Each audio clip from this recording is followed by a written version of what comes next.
Maintenant l'exercice 2, donc en fait ce que l'on vous demande, c'est donc via un énoncé, vous avez donc toute une liste d'opérations et lors de la première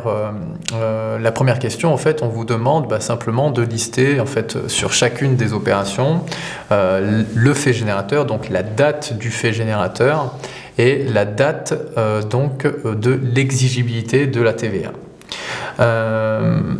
On vous dit en fait dans l'énoncé, bien faire attention à ça d'ailleurs, que l'entreprise n'a pas opté pour l'option pour les débits. Néanmoins, si vous regardez en fait dans les opérations listées, il se peut que, alors non pas l'entreprise qui est concernée en fait par toutes ces opérations et pour laquelle on va devoir enregistrer donc les opérations comptables ou du moins la TVA.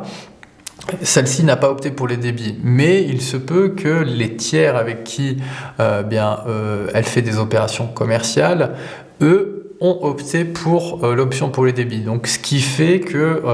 ce qui a pour conséquence, effectivement, que l'entreprise en fait pour laquelle on enregistre ces opérations-là,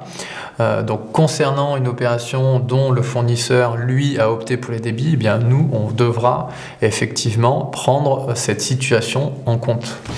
pour le fait générateur et l'exigibilité, donc c'est-à-dire au niveau de notre enregistrement comptable. Donc dans un deuxième temps, on va vous demander simplement un extrait du grand livre en fait sur toutes ces opérations qui ont été listées. Donc on vous demandera en fait de répertorier tout simplement les soldes finaux. En troisième question, on vous demande simplement en fait de calculer le solde de TVA. Donc en fait là c'est